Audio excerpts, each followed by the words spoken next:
Bismillahirrahmanirrahim. Assalamualaikum warahmatullahi wabarakatuh.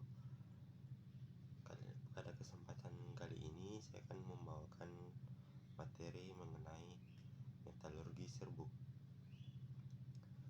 Metalurgi serbuk, tujuan pembelajarannya yaitu mengetahui definisi metalurgi serbuk atau bahasa lainnya powder metalurgi dan kegunaannya.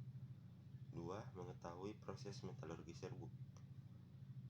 3. Mengetahui kelebihan dan kekurangan metalurgi serbuk.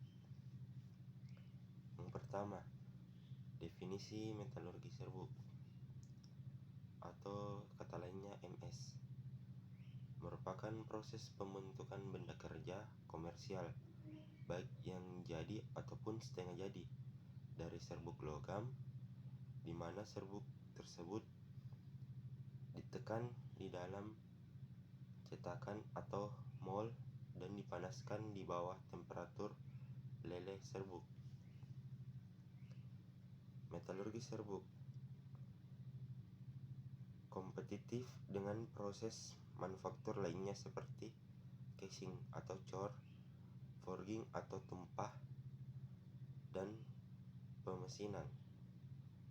Digunakan saat titik leleh material terlalu tinggi atau WMO. Terjadi reaksi saat peleburan, sangat susah di matching. Produksi massal. Hampir 70% dari produk metalurgi serbuk ditujukan untuk industri otomotif. Maksudnya itu adalah banyak produk yang dibuat di industri otomotif menggunakan metode metalurgi serbuk, karena proses metalurgi serbuk itu sangat kuat dan biasa digunakan di kendaraan sepeda motor ataupun mobil. Selanjutnya, proses metalurgi serbuk. Proses metalurgi serbuk atau MS atau powder metalurgi atau PM adalah sebagai berikut. Pembuatan serbuk. Yang pertama, pembuatan serbuk. Yang kedua, mixing atau pencampuran. Yang ketiga, compaction atau pemadatan. Yang keempat, sintering. Yang kelima, fishing.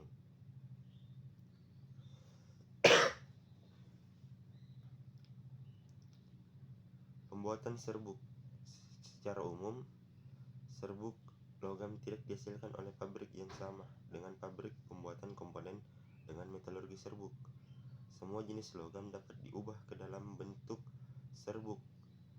Semua serbuk logam sebagai bahan dasar pembentukan produk pada metalurgi serbuk dapat dilakukan melalui beberapa cara, yakni kimiawi atau chemical decomposition. Yang kedua, atomisasi. Yang ketiga, elektrolitik. Yang keempat, mekanik. Pembuatan serbuk logam melalui metode kimiawi. Secara kimiawi, serbuk logam dibentuk dengan proses dekomposisi. Material akan mengurangi atau memisahkan elemen-elemennya jika dipanaskan pada temperatur yang cukup tinggi. Proses ini melibatkan dua rekaan, yaitu senyawa metal dan reduction. Kedua rekaan mungkin berwujud solid, liquid, atau gas. Yang kedua, atomisasi. Material cair dapat dijadikan powder atau bubuk dengan cara menuangkan material cair di lewatan pada nozzle yang dialiri udara, gas, atau bertekanan sehingga terbentuk butiran kecil-kecil. Yang ketiga, electrolytic deposition. Pembuatan serbuk dengan cara proses elektrolisis yang biasanya menghasilkan serbuk yang sangat reaktif dan brittle. Untuk itu, material hasil electrolytic deposition perlu diberikan perlakuan annealing khusus bentuk butiran yang dihasilkan oleh electrode deposition berbentuk dendritik. Yang keempat yaitu proses mekanik. Pembuatan serbuk dengan cara menghancurkan material dengan ball milling. Material yang dibuat dengan making proses harus material yang mudah retak seperti logam murni, antimoni, paduan logam yang relatif keras dan rapuh.